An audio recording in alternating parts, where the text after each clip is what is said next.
They're not PC.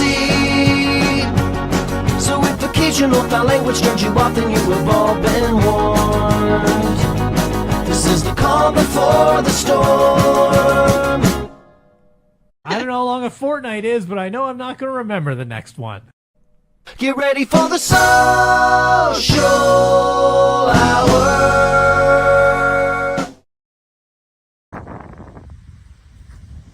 The Meg.TV, bro, because that's where it's at, yo. That's where it's at, yo. Calling my shot like Dave. Oh, he's gone. No practice swing.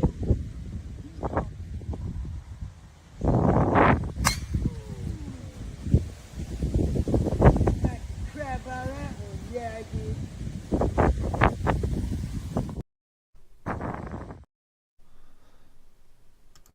All right, ladies and gentlemen, welcome in to another Atomic Madness right here on the Madness Entertainment Network. We have Tavian here, one half of the Atomic Annie.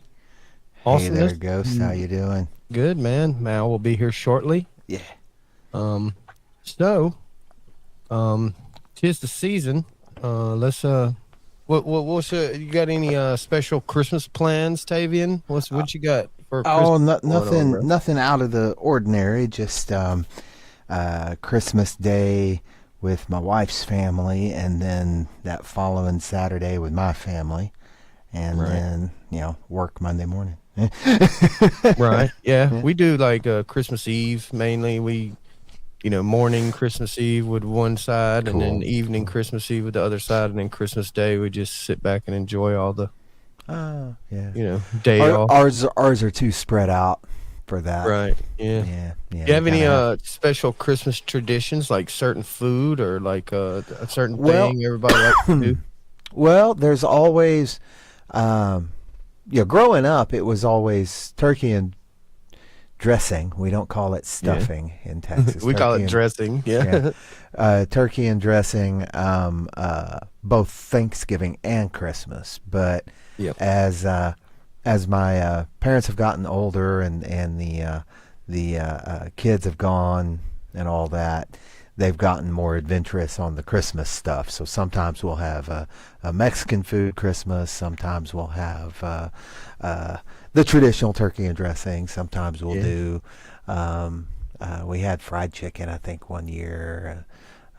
Mom did homemade pizza, I think, one year. It's just whatever the family feels like. Yeah, we do the turkey and dressing on Thanksgiving, and then on Christmas, like you say, nowadays we get a little bit more creative to where I love to do the smoked meats. So I'll go get like something odd, like a leg of lamb and a chicken or something, and we'll have like a leg of lamb and chicken, or we'll make a turducken.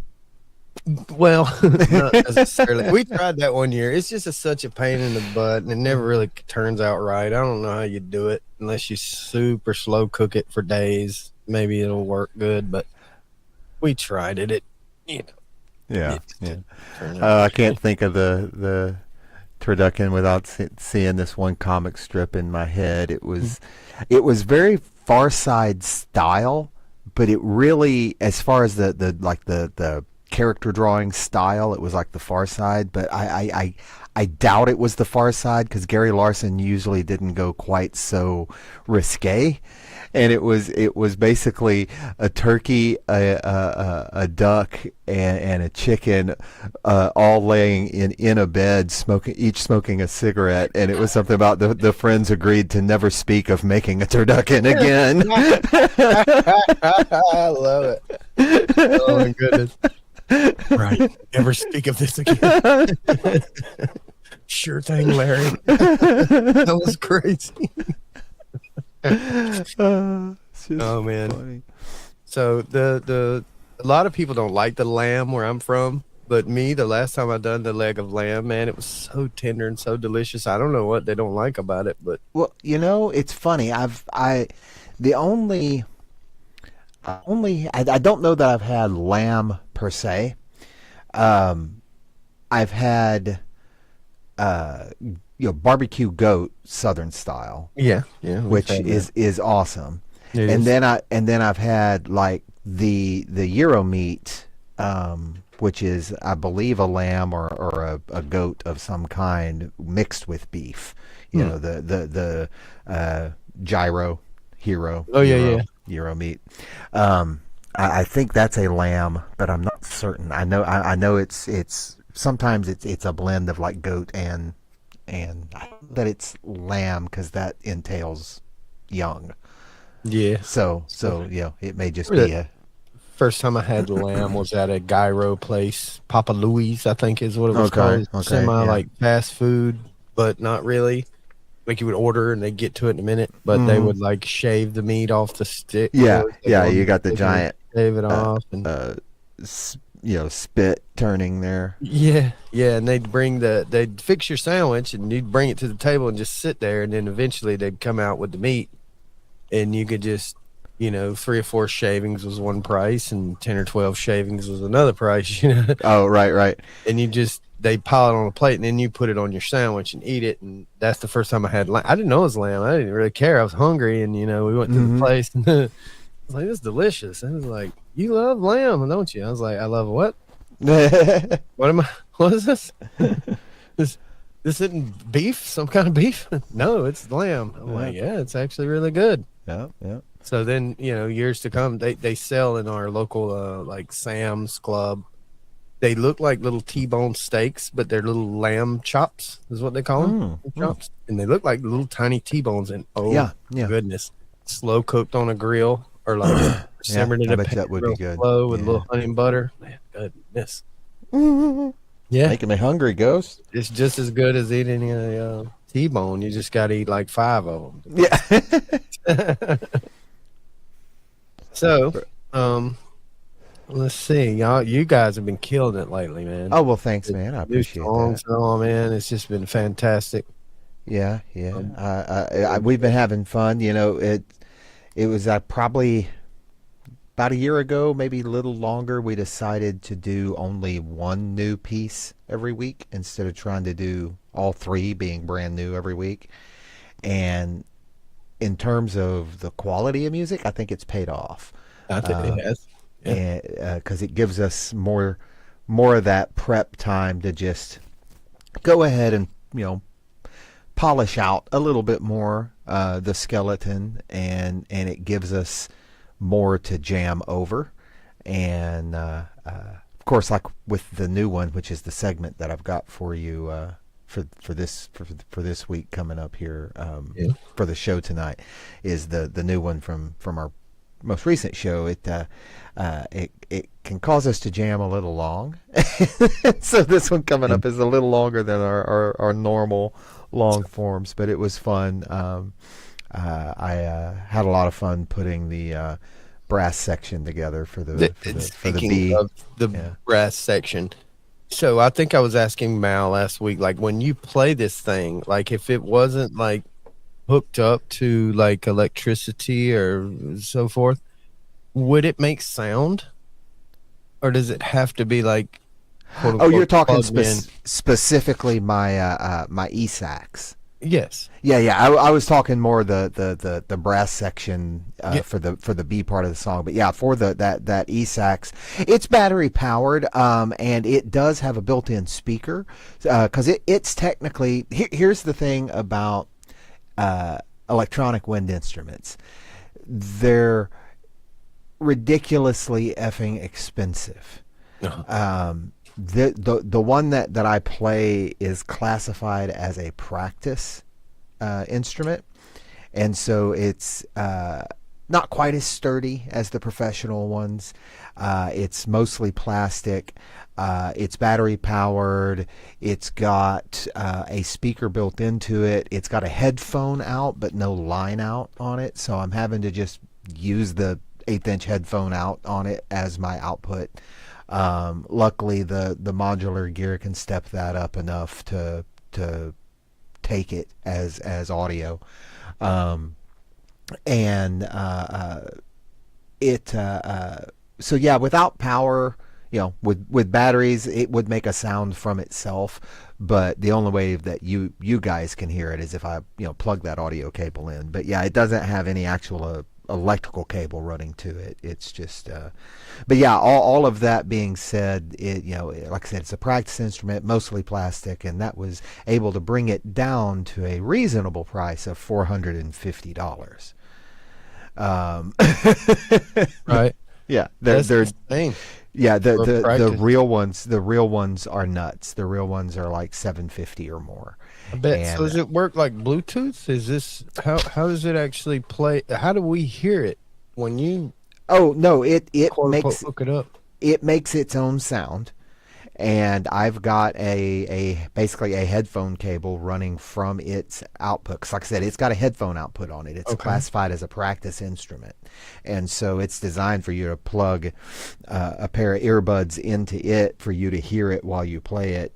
And then it's even got a little 1/8" input on it, so you can plug like I was about to say tape deck, showing my age, but you can plug a portable music player into it and mix the saxophone volume with whatever you're playing into it. And it's all for practice. I'm just hacking it, basically using it in more of a performance setting. But yeah, it has the ability technically where I could run MIDI out of it via a different cable into the actual MIDI rig and have it play any of my MIDI instruments. But it can't really do that because the dumbasses didn't really design the data cable properly. It's a micro USB B, and it's designed for you to plug it straight into your iPhone. Right. And there's not a cable that does that. You can find USB B to Lightning, but they don't actually work for this. Yeah. Because the phone senses that the battery powered device, which doesn't need USB power, senses it as needing power and senses it as needing too much power for the phone to provide. And so the phone can't even see its data. And so it's poorly designed for that. So like I said, technically you're supposed to be able to do MIDI control with it, but you can't. Yeah. I was wondering but yeah, no, it's got a lot of great built-in sounds, especially the saxophone sounds are really pretty good for fake, so. So a couple questions. So that's the type of stuff that I could utilize, if possible. The first question about it is, is it equivalent, the blowing style, is it equivalent to like a regular sax, or is it a whole different animal? Well, that's the thing. The mouthpiece is essentially it. Since I'm a saxophone player, I have 40 years of just muscle memory in my jaw. And so my embouchure immediately goes to saxophone position. Okay. And so it feels very natural to play. You lose some things, like on a saxophone, you can bite down a little harder to bend notes, and you fluctuate your jaw to get vibrato. You can't do that with this one. Yeah, the professional versions you can. Okay. Yeah, the professional versions feel very much like a reeded instrument, but this Isn't there a reed in it? No, it doesn't have a reed in it. No. The pros, no, the professional ones, right? They have reeds. They have most of them will use like a vinyl reed that I've heard of, or they simply they don't have a reed, but the mouthpiece feels a little more like a saxophone. This is more of a recorder style mouthpiece. Okay. So it's more like, well, no, because recorders kind of have that lip indentation. So what am I thinking? It's like just a plastic hole, like the old school recorder. think saxophone mouthpiece, but you know how a saxophone mouthpiece, it's like shaved off to reveal the long opening that the reed covers. Just imagine it's not shaved down, and you've got the same slope on the top that you now have that on bottom, and it just comes up to a breath hole. and yeah, you just blow into it. You can put teeth on both sides. You can curl your bottom lip under like you would for a saxophone. It's such a cool instrument. None of that matters for it. It's just whatever you're used to as a player. I love watching people like Tavian that can just pick this thing up, and in a day or two he's like half-ass mastered it. Practice instrument. That's how it went too. And then he just pops on live like playing it, and it's badass. Well, you're like, holy crap, dude. What is this thing? What is this magical blowing stick he has? It's not so much that I just picked it up and learned it in 2 days. It is it's a saxophone. So I was a saxophone major for like the first half of my life. And so all the fingerings, everything about it is a saxophone. And so it was very natural. In fact, I was shocked at how much I remember all my scales, which is crazy because I hadn't played in about 10 years when I picked the thing up. But it was all, I went to college on that thing. I got a scholarship on that thing. Not that thing, but my actual real saxophone. Riding a bike, huh? Yeah, like riding one. It's in the closet. I'd love to pull it out, but the thing is so loud. You can't play a saxophone quietly. Not an alto. Not an alto. They're loud as fuck. Yep. And we'd have to mic it in the room, which would mean we'd have to turn the speakers in the room off and go to in-ear monitors, we've got the gear for that now, but we've never tested it. Pre-record it or something, right? to incorporate. I could do that if we really wanted, but it's so fun to play. I wouldn't want to fake the real saxophone. Yeah, I don't mind faking all the entire brass section with a plug-in, but it's like, if I'm going to take the time to play saxophone, I want to play it. Awesome, man. So, Mal, welcome in. This is the other half of the awesomeness we call Atomic Annie, Mr. Mal. So I'll ask you a couple of the same questions I asked Mr. Tavian here. So Christmas time, 'tis the season. Do you have any special Christmas plans, Mal? What's the Mal family doing? Just gonna exchange gifts with the missus. Oh, might have a party here at the house. Yeah. Just family and friends, Sure. I'm kind of late on sending out the invites for that, but I've been meaning to do it. So that's about as special as it gets here, man. How about you? Yeah, man. I mean, like I was telling Tavian, I've picked out a chicken and a leg of lamb to smoke this year. Nice. For the Christmas dinner. I mean, that's basically the highlight of my Thanksgiving and Christmas is the dinner part. Like I could care less if I get gifts. I just want everybody to get together and hang out and talk crap, and eat good. Have a good time. Yeah, just be merry about the woes of the year and the things we're going to do. Our New Year's resolution. I'm doing it this year, whatever it may be. Well, I solved that problem years ago. And I highly recommend this for slackers like myself.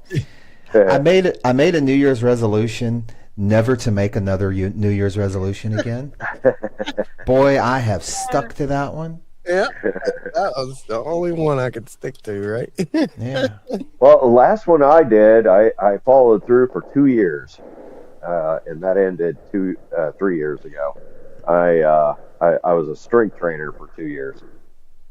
Oh yeah, there you go. Yeah, that was a New Year's resolution. Got in shape, and I think I need to do that again.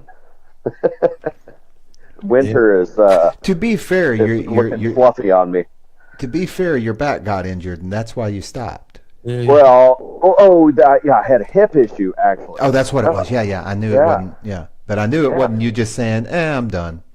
Well, it was discouraging when I went from squatting 335 to like 180 and had to do tempo squats. You ever done tempo squats, Ghost? Yeah, I know what it's best to play a slow song. When you do the tempo squat, but you do know. Yeah. So Tavian, you probably don't know this, but tempo squat, regular squat, man, you go down, you come up, right? Yeah. Just as fast as you can do it. Tempo squats is 5 Mississippi down and 5 Mississippi up. So you do a squat in slow motion. Yeah. and you have to massively reduce the weight. So that was basically physical rehab to try to get whatever was wrong with my hip, to flush out and repair itself. But that was discouraging, but that's not actually why I quit. I quit because I wanted to do other things and I was broke. Yeah. So it's kind of twofold, So the next question, Mal. So is there any Christmas tradition that we always do at the Mal household? Yes. Thing we do, and it's every year, and Yes. what is Well, two things. But the first thing, actually, we just did. Me and the missus, we cook a big old bunch of fudge. And we cooked. Oh. Yeah, we cooked it up tonight. I'll take a picture of my dining room table and send it to you guys. Jonestown's fudge is phenomenal. I can only imagine, bro. It's There is. yeah. Yes, there She has a secret recipe for peanut butter fudge, and it's Goodness. Man, it'll make you sick. oh yeah. It's I've so eaten good. way too much. I've eaten way too much peanut butter fudge at one time. Well, and that's what on Christmas what we do is we give away fudge to all friends and family. Yeah, man. It's good. Yeah. We used to do the or I say we, I never really was a part of it, but mom and grandma and the aunt and all them the ladies, when we got together, they would make this candy called Divinity. I've heard of that. And it's like kind yeah. of like a powdered sugar cookie. Oh, It's Divinity all- is like one of my favorite things ever. all misformed and chunky monkey looking, and it's got nuts in it, and it's delicious. I mean, it's absolutely delicious. It's essentially the refined, elegant cotton candy. Now, don't get me wrong. I'm not saying the texture is the same. I'm just saying More like a cookie. it's pure sugar, Yeah. but it's like I said, it's not looked down upon like cotton candy as being just pure sugar. It's pinkies up sugar. Yes, it's pinkies up pure sugar because there's nuts in it. You see. And it's got sugar on top of the sugar. You could Yeah. It's like It's dusted with powdered sugar. Yeah, it's like a sugar cookie with sugar on top with dipped in sugar, and it's delicious. It really is. Mm-hmm. It's not as chocolatey as fudge, but It is. it is. And the other thing is that I subject my family to two movies. One is Christmas Story, of course, and the other is Elf. Elf makes me laugh quite a lot, and it makes my wife roll her eyes, which makes me laugh more. Yeah.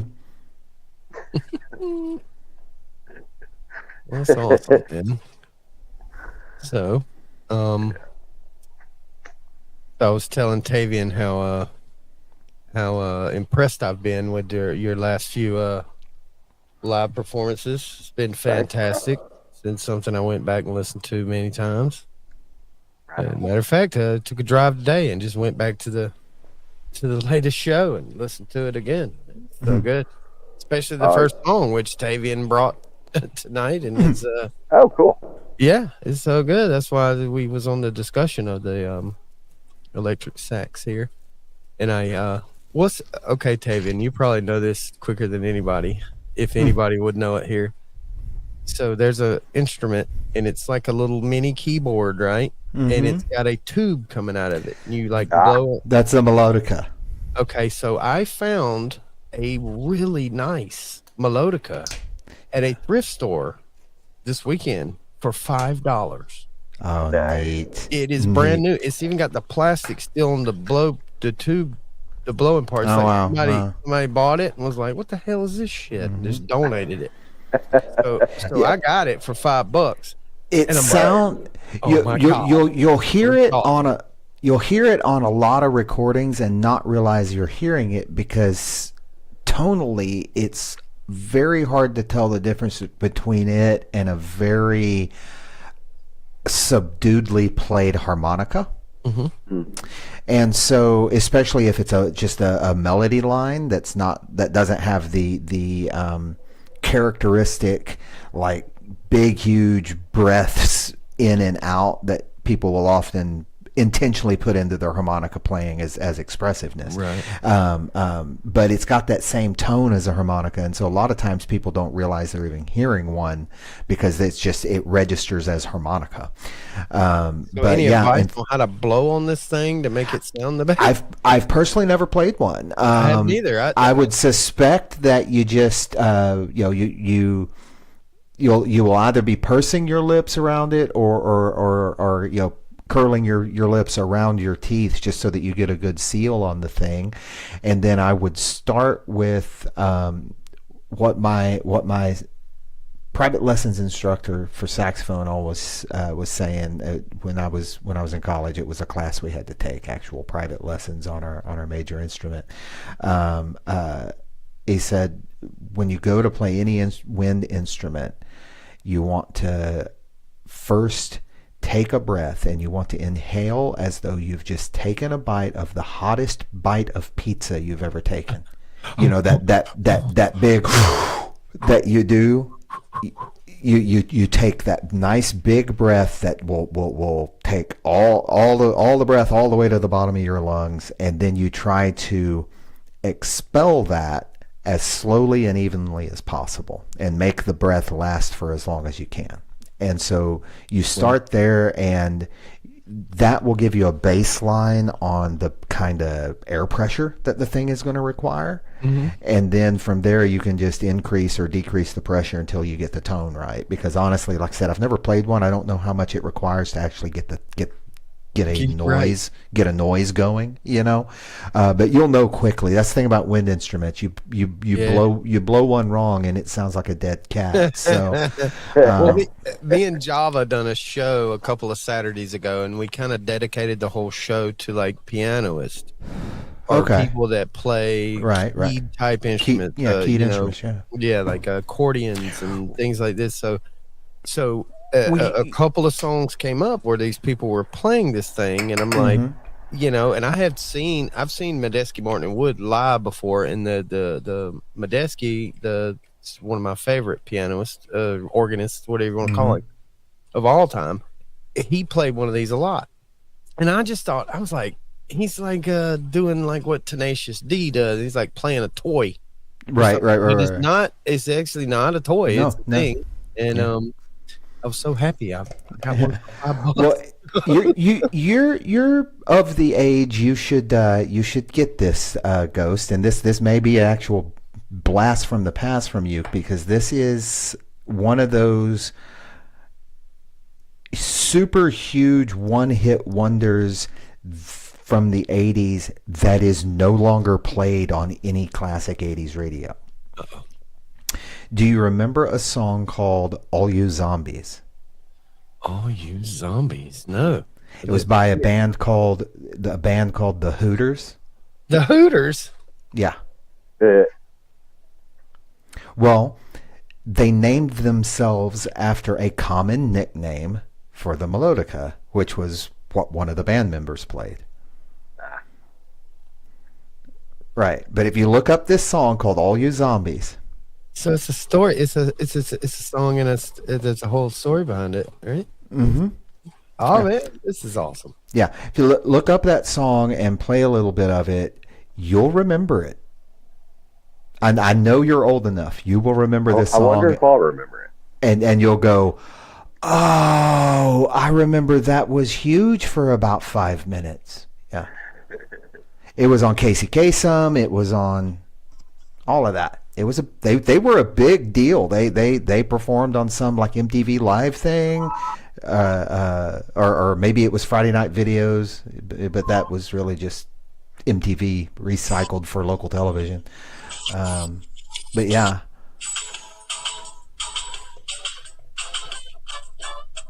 Is that it? I can barely hear it, but it sounds like it.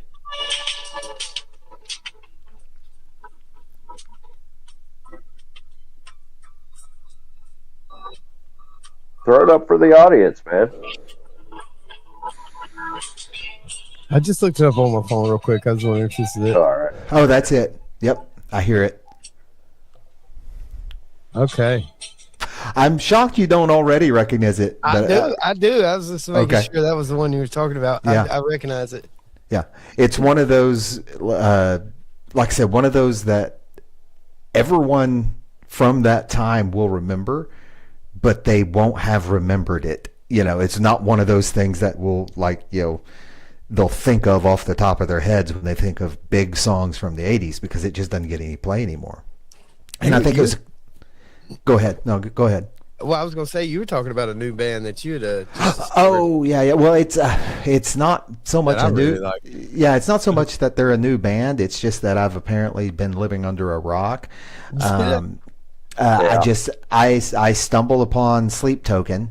In fact, I'll give all the credit to Rick Beato on that. He did a video on their song that was pretty new at the time, Emergence, which was from the new album, even in Arcadia, and hearing him break it down, because I'll be honest, I like all kinds of music, but I've never been into the dark imagery stuff. And the only time I'd ever heard of Sleep Token, it was in accompanied by images of them in their costumes, and I was just meh. Yeah, I didn't care, because I've never really cared about that kind of stuff, and so I never really gave them a listen. I never gave them a shot, and just thinking it probably wasn't going to be for me, because usually it's all heavy, all screams all the time when you see costumes like that. Right. And I dynamics means more than just loud for me, and so. But I was like, okay, well, Rick's done a video on them. I respect Rick Beato, so let's see what Rick has to say, and let's see what this song is, see if it's anything I care about. And I was just instantly hooked, and had to go and listen to the whole Even in Arcadia album, and I'm just like, wow, okay, I get why they blew up. It's because there's something special there. The haters are wrong.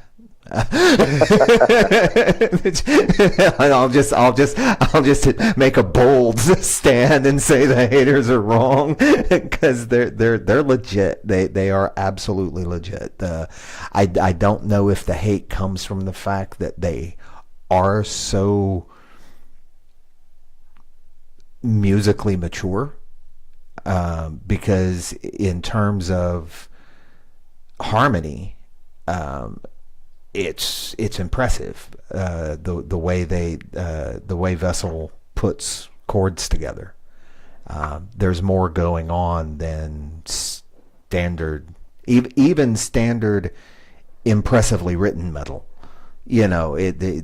Vessel's got something. I got a quick Sleep Token song here. Okay. Let's see if the YouTube will act right. Now, and I'll be the first to admit, I haven't dug deep. I haven't dug deep either. Yeah. I mean, I've just scrolling through what I just seen. I've seen about half of what they have on YouTube. I've already seen where I've looked at it, because it shows you if you've seen it before. Yeah. This one I have not seen before, and it's a little taste. So here we go. This is Sleep Token, Fields of Elation. Okay, I don't know this one either. Here we go. This. And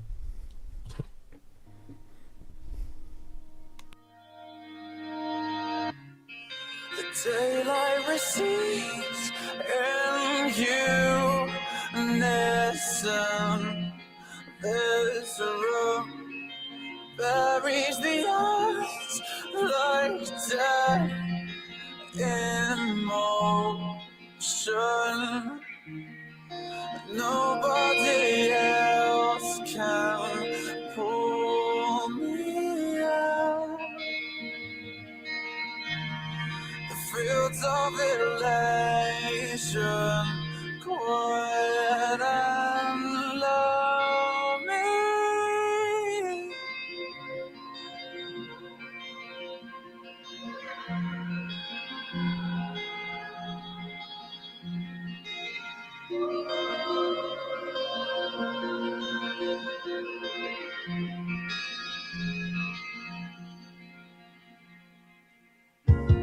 Your name is a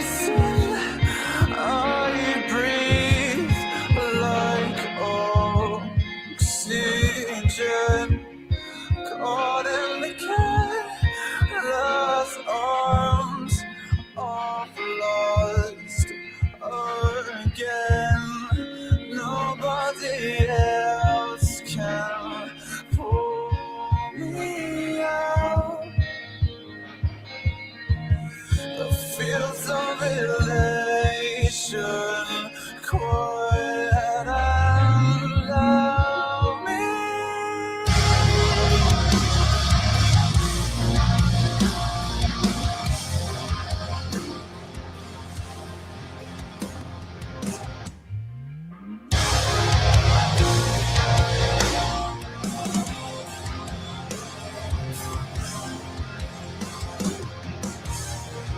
Nobody else can pull me out. And I feel some elation, quiet, lonely. And nobody else can pull me out. And I feel some elation, quiet and lonely.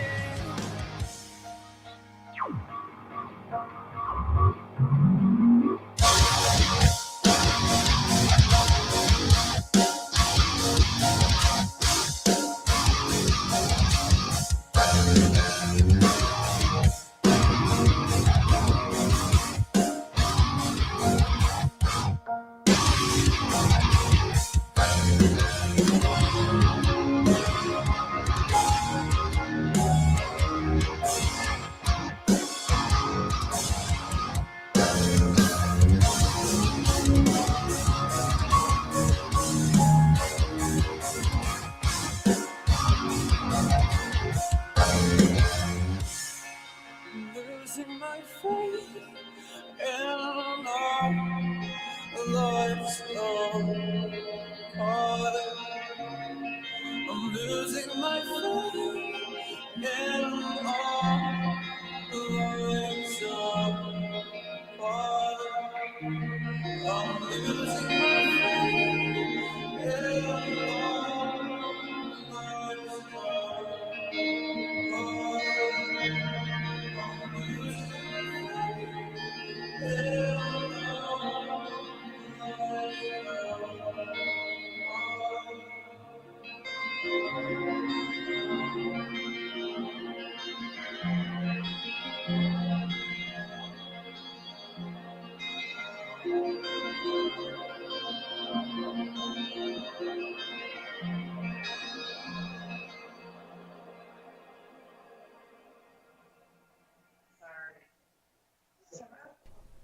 Wow, I hadn't heard that one. That one was from Yeah. 2016. I was about to say, That was I looked it up early. I think that's pre-first album because their first full album was in 20. Yeah. I really like them a Yeah, lot. I do too. Yeah. Vessel has a really great voice. It's not your just run of the mill stuff, man. No, it's really not. It's more really not. thoughtful and directed, I guess, Well, and I just, it's not just that. It's like one of the things I noticed, especially on the new album, they do lots of genre hopping, which is cool, but it's not gratuitous. It's not without purpose. It's like when the lyrics are tender, you have very tender music, falsetto vocals, piano. When he needs to have a little bit of attitude, when the lyrics are a little sassy, if you will, Yeah. it goes into kind of this more hip hop groove. When it's anger, that it's angry, and and it gets really, really mean. And so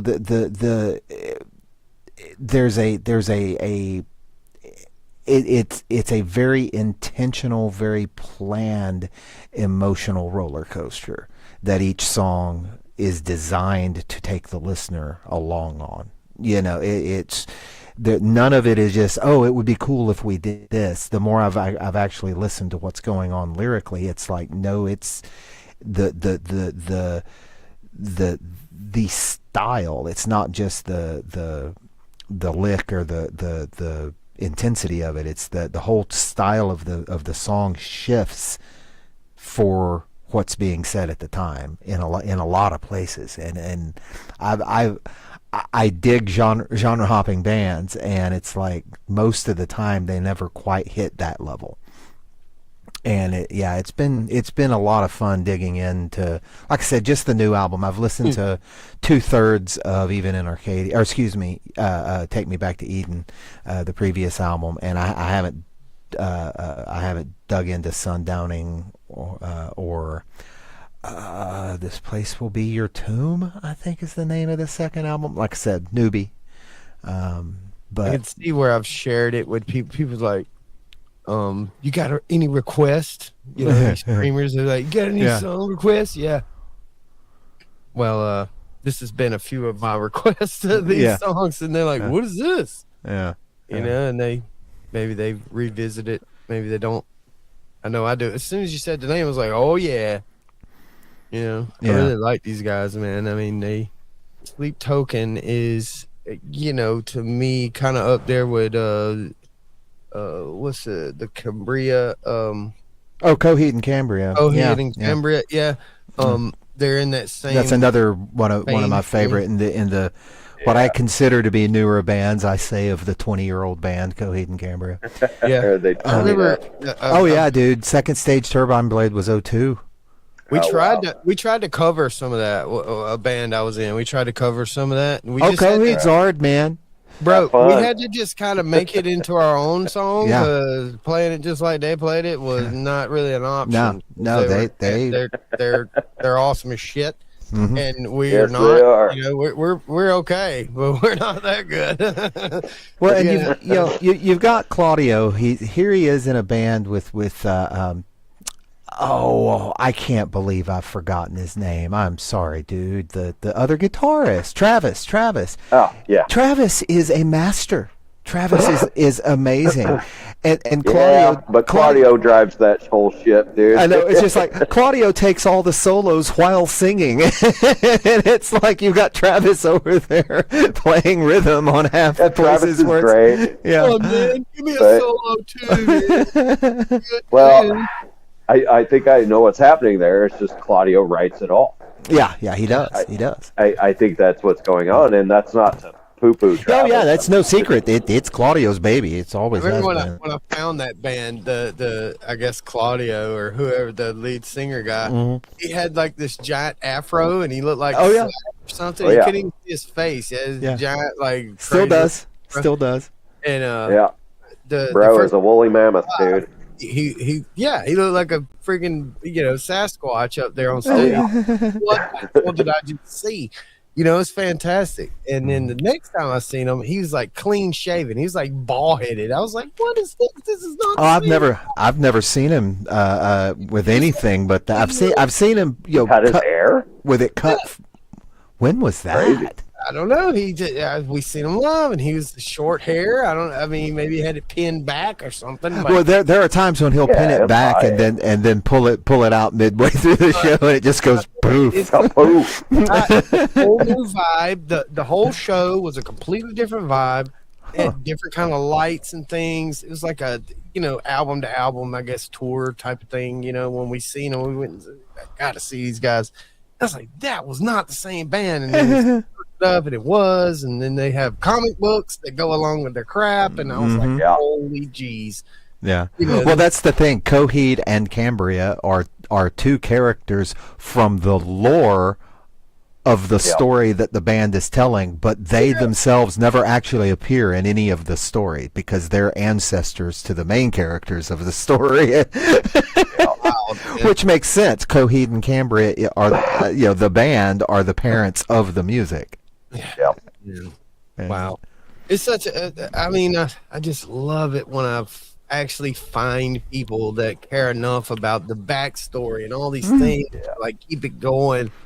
They're not just cookie cutting stuff out there. They're actually trying to.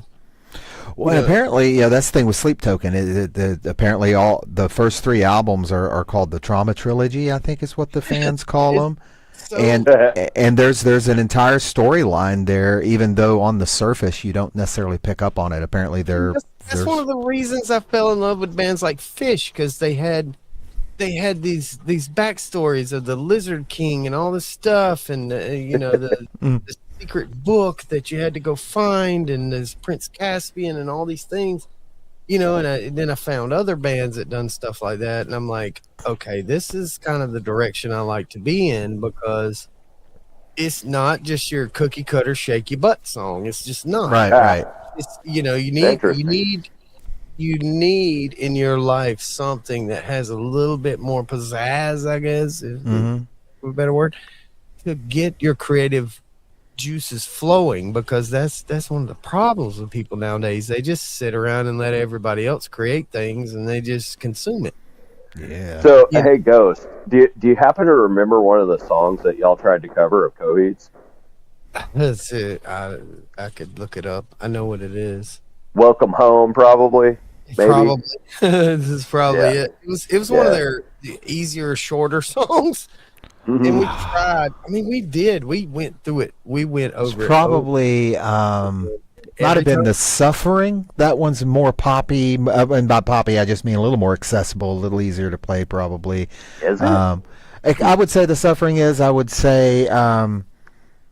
I want to hear Ghost good play. eye sniper, when I shoot, you run the words. What is that one? Scribbled on the walls, the loss of friends. I know exactly which song it was now. Now that I've thought about it, it was The Joke. We always tried to play The Joke. I don't know that one. What? What album's that one from? The Joke, man. Thingy. Here we go.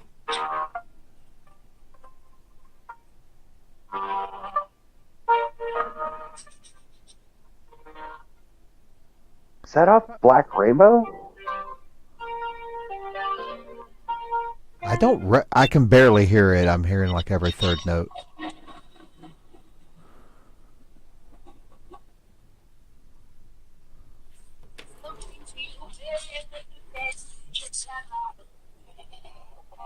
I'm so confused. Anyway, that's the one we tried to play. I know it's on my phone and it's not the way I'm supposed to do that, but that's the one we kept trying to play. And every single time we did it live, we'd sometimes we'd nail it in practice. We'd be like, yeah. Oh, okay. It's a standalone single released in 24. And it was an outtake from Vaxis 2 or Vaxis Act 2. Oh, okay. Okay, that's newer. Yeah, okay. I'm not as familiar with the Vaxis run as I am the every Emery time we Wars. tried to play it, it ended up just being our own song. Yeah. Change everything about it because it just live. If you're not there when it's created, it's a whole lot different to try to play it. Yeah, you should learn to play Guns of Summer on your drums. Yeah. We good. Well, I think it's like 280 BPM. Man, I don't know, man. That's like. I'm exaggerating, but it's fast. Give me some of that Venezuelan real quick, and I might be able to. It's fast. It's fast. It's rare nowadays. That's a good tune, though. You should put it on your playlist. Mm-hmm. So, Guns of Summer. we have a Atomic Annie song here. Yeah. This one here. Let's see. What's the last one you uploaded, man? What's it say to the what? Oh, yeah. We probably need to pick one. The two there. The second one I uploaded, the Void Wars. Void Wars. That's it. I can't That's a see good the whole. one. Yeah. So we're going to play the Void Wars here. This is Atomic Annie, the badassery that they managed to accomplish each and every week, Thursdays, 10 p.m. On all the different platforms, YouTube and Pilled and Rumble, all the different platforms. Every Thursday, 10 p.m. So here we go, Atomic Annie.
Fantastic, man.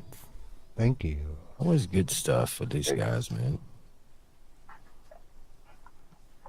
So, New Year's resolutions. I know Tavian made a pact, but With myself. if there was one that we could do this year, what would it be? Oh, jeez. I don't even think like that, honestly. My brain doesn't work that way. You know, you could drink less coffee. Really? Why would I do that? Exactly. Why would I do that? I mean, Why would anyone do that? it helps Well, me. It you helps me in so many ways. So it's like the New Year's resolution, like something you have a problem with, and you just want to stop your self-destructive problem? Is that what the New Year's resolution is? Like, I'm gonna quit eating fast food. I'm gonna quit. Well, here's the thing. You have to have a vice that you're not okay with. And which vices are you okay with? All of them. Okay. Yeah, he's good with all of them.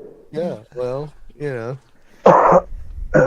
What was it? Popeye used to say, "I am what I am." Yeah. Yeah. I is what I is. I am what I am. So. Yeah, I'm gonna drop 15 pounds of fat. That's what I'm gonna do. How about that? That'll work. It's a good one. Probably won't lose any weight. I just transfer. I just transfer. It just becomes muscle. Not like I'm some kind of hulking guy. It's true. Like 2 years hardcore working out, I stayed 200 the whole time. Yeah. Yeah. Me, I'm the same way. I'll get a little dumpy, then I'll start working out, and I'll get a little chiseled, but the weight kind of stays the same. Yeah. It's like, well, which it's a one good do- thing, right? Which, Kind of what you want. which one do I want to lug around, the muscle or the fat? I would like to lug around the muscle. That would be a preference. Yeah, but it's such a pain in the ass doing all that muscle stuff. Yeah, like Yeah, working out and well. stuff, man. Jeez. Well, I can do a caloric deficit, and I'm not going to do the gym membership. Can't afford it right now. Slow squats and stuff. Dang. Yeah, well, that was me trying to get back to Do the old school squatting. with a stick and 300. some jugs of water. Right? Yeah, Just get some that's what I'm big, going to do. small jugs work- and big jugs. I work in the shop too, man. It's not like I don't get exercise. I built a air scrubber.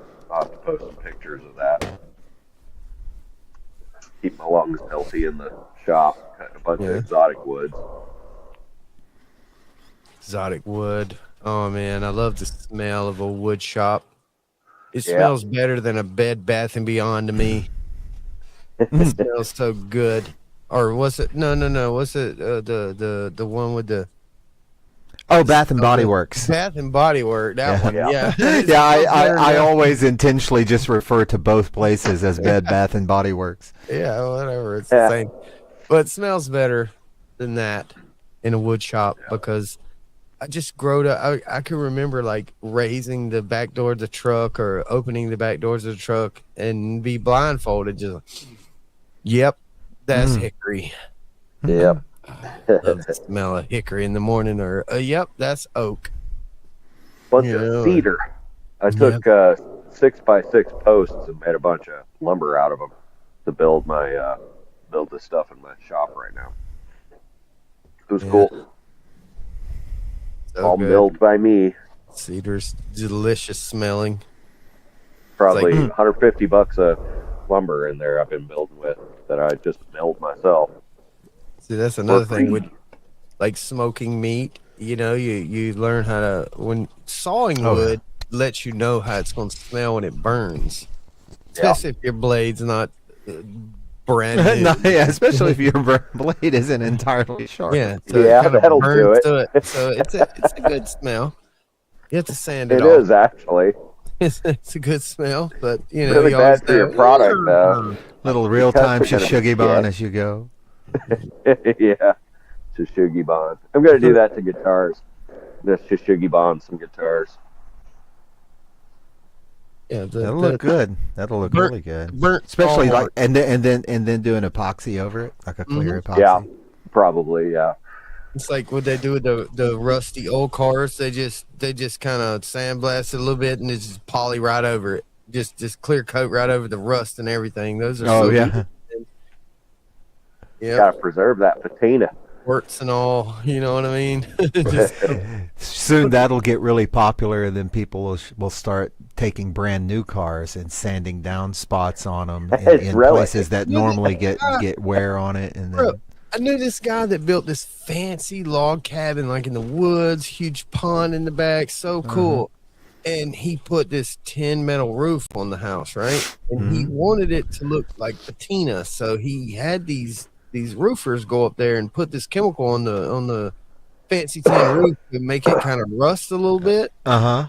And then he was going to apply this chemical on top of the rust, and it was going to look cool and all that. Well, they must have put too much of the rusting chemical because No. after a couple of months of being lived in, the roof was leaking. I was like, why would you do that? Eventually, Well, you got it to rust.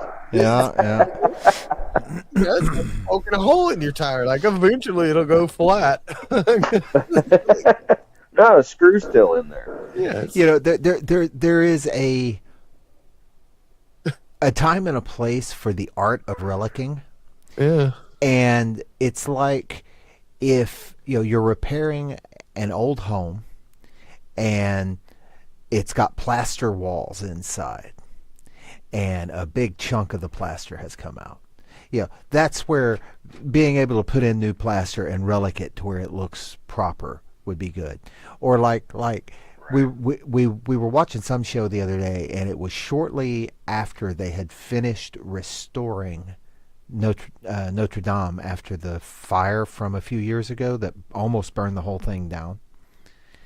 And it looks like a brand new building.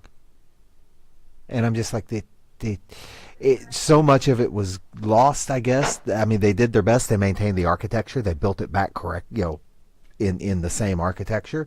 But it's just like the stones are all brand new. And I'm like, I don't know. Part of me is like, man, they need to throw some moss up there or something, and smear it around, because that's supposed to be an ancient building, or at least several hundred years old, and it looks like it was built the other day because it was, and it's just kind of sad. A lot of the castles that are black, they're not black. It's just soot. It's just soot. Right. Being burnt. Because of all the. Well, no, not from being burnt, like from all of the fireplaces. Yeah. Over so many years, that and algae. Yeah. All right. They're not black. We have They were white when they were new. Yeah.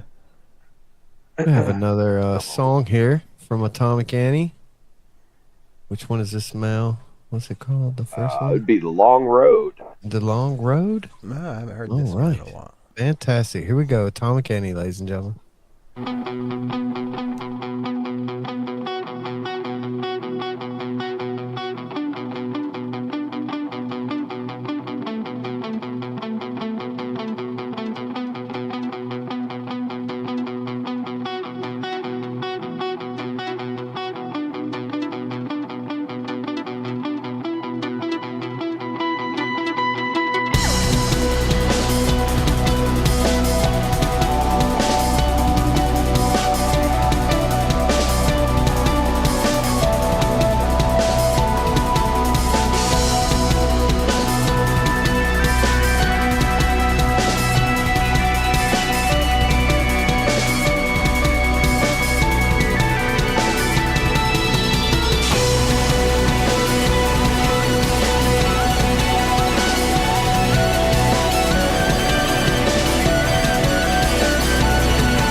Oh, I wonder who was plucking that string there. It sounded nice. That would be Mel. Oh, guys. Thank you. Man. What good stuff, man. Haven't heard that one in a minute. Yeah, same here. All right.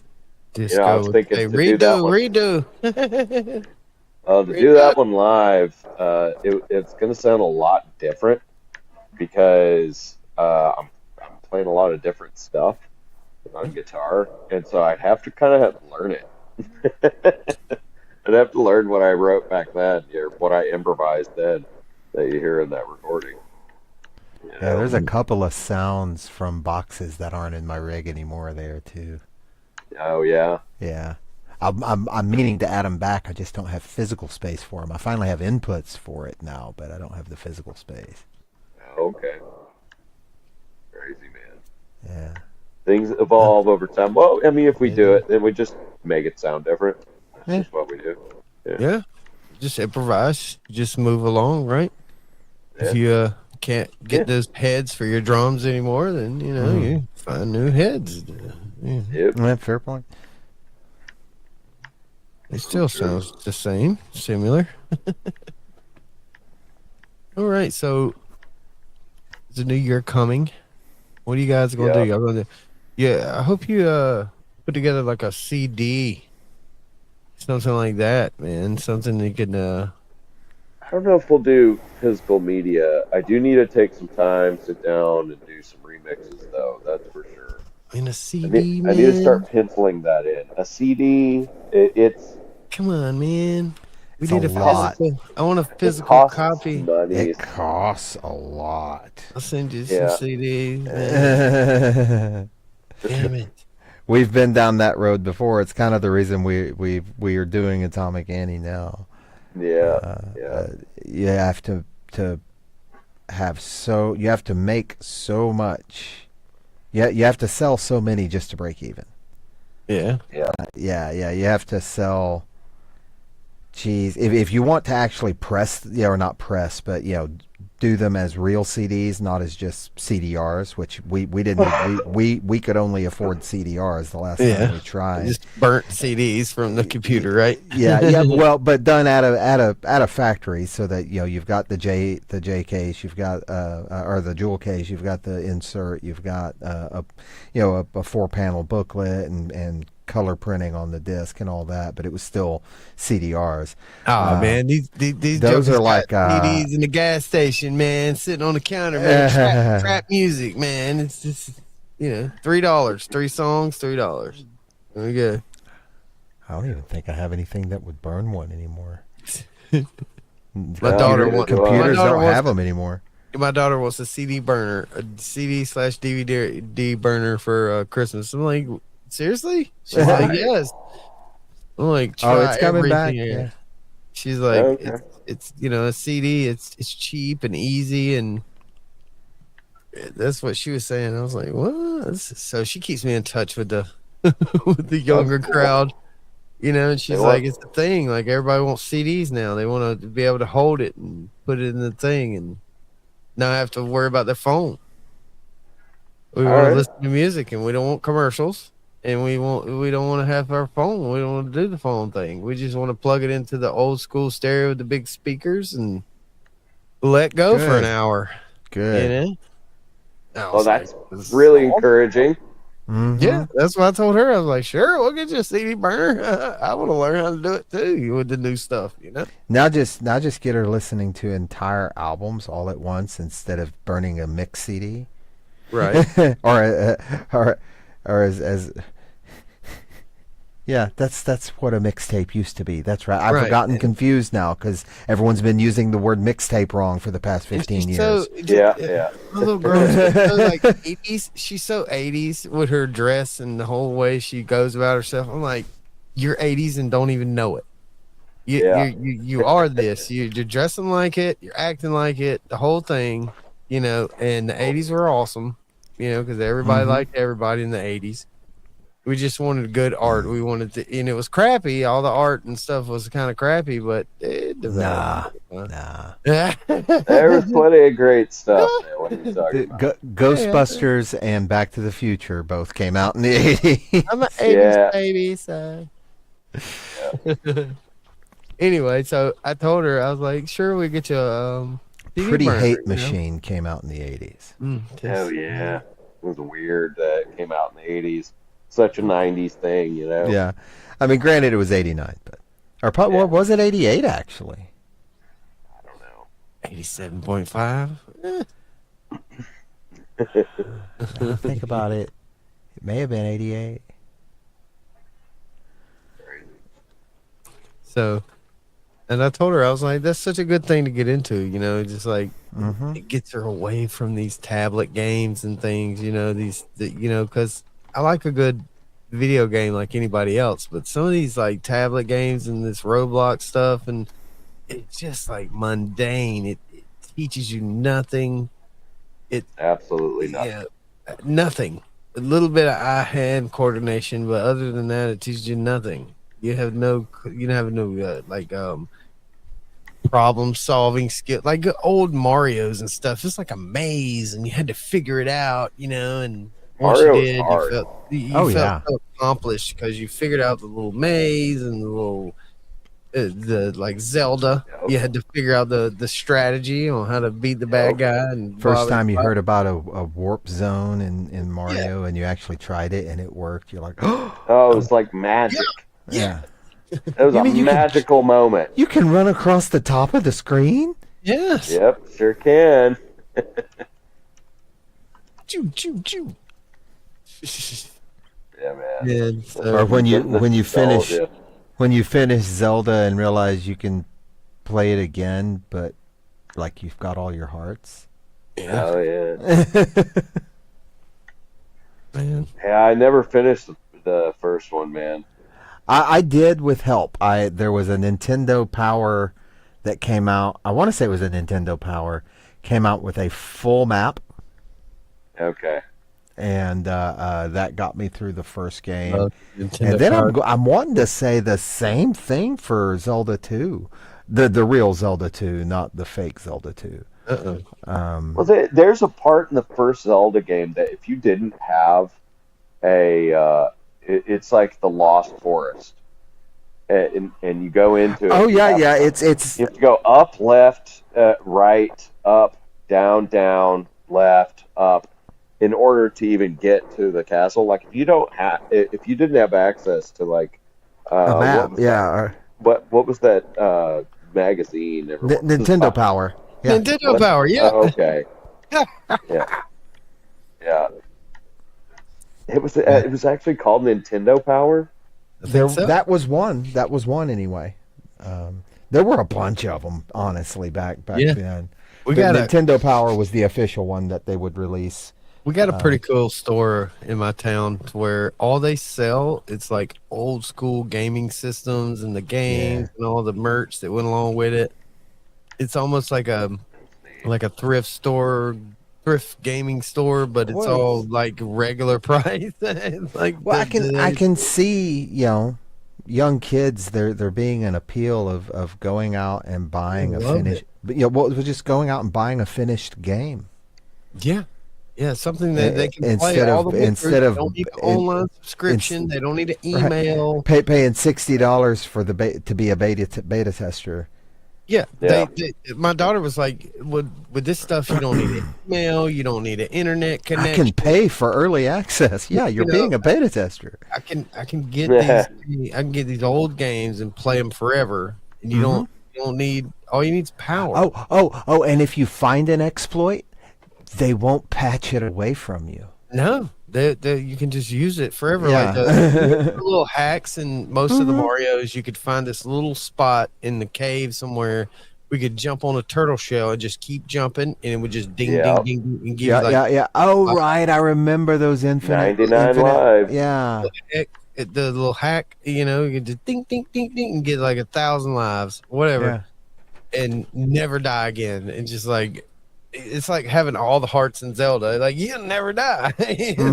all the stamina and all the hearts. Yeah. Or controller based cheat codes. Yeah, yeah. I remember Sega. I got a Sega, right? For Christmas. Yeah. And the two games we got were Sonic and Mortal Kombat. Because Mortal Kombat, boy, I wanted Mortal Kombat, man. So got it, and then of course the day after Christmas, you get a little cash for Christmas. That's the way, it's a little tradition in my family. Everybody gets a little bit of cash, if it's nothing but $50. Anyway, you get some cash, and then the day after Christmas is the main shopping day. We don't care nothing about the day after Thanksgiving. It's the day after Christmas. Right. All the deals is blowout sales and whatever, and so I went and I got the book, I'm sure it wasn't Nintendo Power. It's whatever book it was with the Mortal Kombat for Sega. And it had the blood cheat code, man. I still remember it to this day. Because Sega had A, B, and C. So it's A, B, A, C, A, B, B. And at the end of the game, it was blood code. And you get blood the whole time when you fight. Right. Friend of mine had Mortal Kombat. I never really played it, but he told me about that. And then I remember I had Sonic, and there was a God mode code for Sonic, and it was actually like a dev debug mode. You could basically spawn 100 rings in one place in like a pause mode.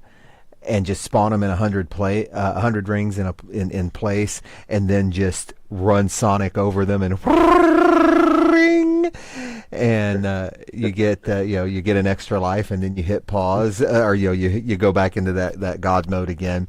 And in God mode, Sonic stops moving, and you can literally move him up, down, left, right, anywhere on the screen. Oh wow! And so you can just, while the game is still playing, you can just move him to the top of the screen and then push right, and he just flies over the entire game board, and you get to the end in record time. It was fun because you could do really cool things. Like I would spawn in to the final boss scene behind Dr. Robotnik, I think it was. Mm-hmm. And like whatever the special move was, it didn't really matter because I was able to just drop in behind him and one shot him. Nice. I never knew about that. I really enjoyed playing Sonic back in the day. Yeah, Sonic, regular play on Sonic. If you just regular play, oh yeah, it's fun. That is one of the hardest games. Oh yeah. Yup. It's harder than Tetris, man. That thing is hard, dude. Well, the Sega version, which I think was the second Sonic game, or it might have been the first. I'm not sure, but it was fast. Nothing had ever moved that fast before. Yeah, it took me years, literally, with the same Sega system to beat that game. Oh yeah, I played it until I mean. 2 or 3 controllers later, throwing them and just so freaking hard, crushing that button so hard the C never worked again. Go to work and save up because mom wouldn't buy no controller, so you can go to work on the week and make you a couple, $30 or something. Go get a new controller. And then I remember when Mortal Kombat came out on the Nintendo. Then lost interest in Sega, but anyway. Oh yeah, well that happens to us all, buddy. But I remember when Mortal Kombat first came out on Nintendo, that was like I remember me and some guys were playing it, and I mean it was I play winner, and it got super competitive. Yeah. When I was young, we used to go to the movie theaters, and we'd get parents to drop us off, and we'd get movie money, but we didn't go see no movie. We went in the token machine and got tokens for the arcade, and that's where we went, and we stood in line for Mortal Kombat or Street Fighter. Yep. And if you won, you got to stay. If you lost, you get back in line. And there was usually at least 5 or 10 people standing there wanting to play. Yeah, it was awesome. Yeah, that don't exist anymore. No, Just don't.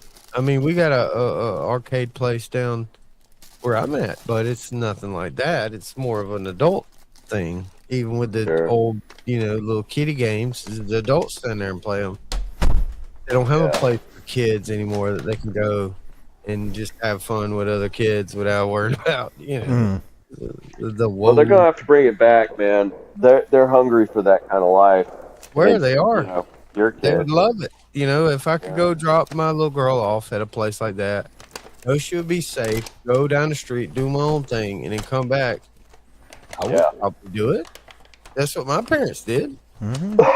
Drop me off. We didn't worry about all the crap like we do nowadays. I don't want to get, say too much. Sure. There's a lot of creeps out there nowadays that you can't just leave them. You gotta get a eye on them the whole time. It has to be a particular area. You have to live in a particular area. For me to just leave and just say, okay, I'll be back in an hour. No. Yeah. No, it's just. Well, gentlemen, I think I'm done for the evening. I don't know if you got to that redux or not, but I'm freaking tired. Yeah, man. Well, thanks for coming, No man. problem, man. I'm gonna play this last long play from Atomic Annie. This is from last Thursday. It's a new song, and then we're gonna get out of here. All right. So if you guys need to go, y'all can go. And all right, well, good night, Mal. Man. I'll stick around for a bit here, Ghost. Before you go, Mal, where can we find you? If we want to find you, other than here. I've been rather inactive these days on for my personal account, but I've been just super, super busy. But I talk smack and I post woodworking and guitar stuff when I'm building guitars. About to start doing that again. I do that on X at Atomic Mal. And of course, Atomic Annie is my primary, and so everybody can always see me play my guitar every Thursday at 10 p.m. Eastern. Man, thanks for all you do, Mal. You brought me many hours of entertainment, art, fun. So, and you're also a pretty cool dude. Likewise, brother. Likewise, man. Good to know you, man. Have a good evening. Yeah. We'll see you next week, man. All right, guys. All right, peace.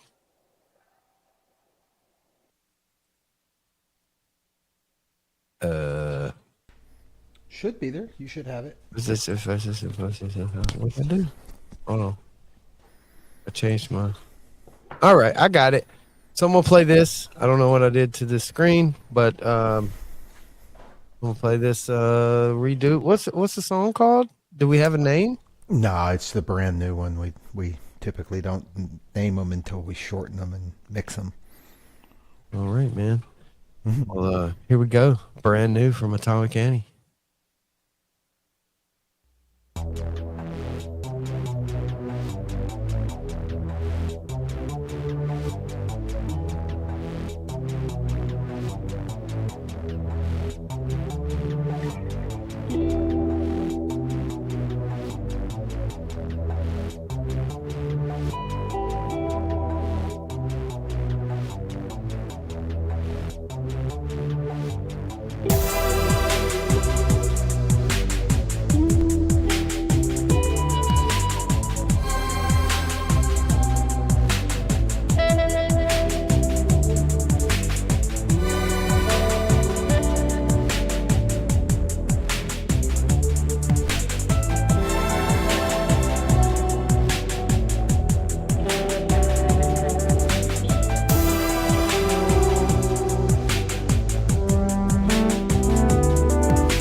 Fantastic. Yeah, that one was fun. Yeah, man. So is it hard to get Mal to turn his crap down? Because he's so awesomely loud. No. In fact, we typically we often wonder if he's loud enough because of everything else. That's the thing about playing live in a small room with studio monitors is you are trying to get the mix that sounds good for the music that we know will sound good for you guys, but we still have to be able to hear ourselves. And so it's a really tough balance to because Mal doesn't have a guitar amp, that he doesn't have any other monitor for himself but other than where he sits in the mix. Yeah. And so that's a really tough thing that most live guitarists don't have to worry about. Most live guitarists have a monitor mix somewhere where they're a little bit louder. And so yeah, he's pulling off some really intense active listening because he's not only having to listen to what's happening in the music and have the ideas off the top of his head to then play them, but he's also having to really intently listen for himself in the room, in the mix, so that he knows that what he's playing, especially in places where he's doing the really textural stuff, there are times when I'm not sure if what I'm hearing is him or one of my synths.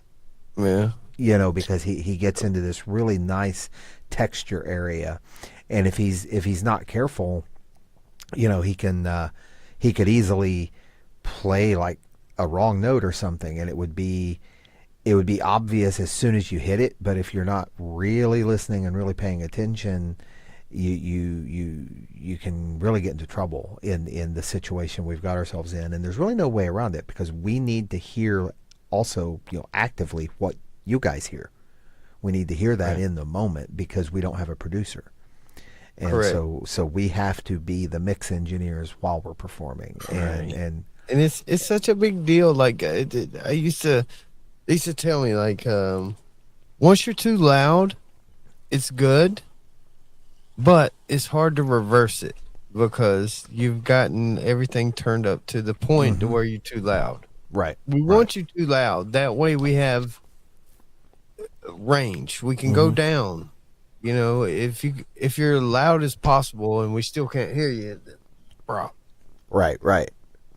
But if you're too loud and you're only halfway up, then we can adjust accordingly. But it's just hard to fix once you get in that zone where you can hear yourself so good.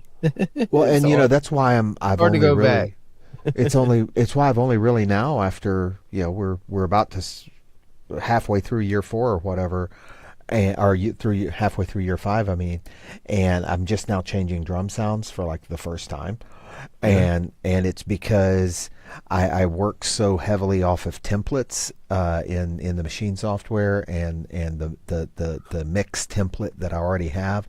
I already have a balance between the kick drum and the bass sounds. I have a palette of synth basses that I have preset with their mix level already set to use them so that they blend in the right place already. That's part of the kind of the secret on how we're able to move so fast, is because some of that mixing is kind of at least ballparked already before we even get a note written. And it's a fantastic journey to watch. I'm telling you, man, we love it. The people that actually pay attention, we love watching you guys progress and do these things, man. It's such a breath of fresh air to see people actually out there still doing it, man. Yeah. We're gonna keep making music, together as long as we know each other, me and Mal. But yeah. So, all right, good stuff. You still there, Tavian? Did you? I'm here. Okay. I lost you for a sec. Oh, weird. No, I'm here. Okay. All right. So, Good stuff, man. Yeah. We're going in now. Where can we find Tavian? Well, you can find me. I'm rarely, actually, much like Mal said earlier, I don't really touch my own X account. That's really all I've got on personal is at Chaoctavian, CHAOCTAVIAN.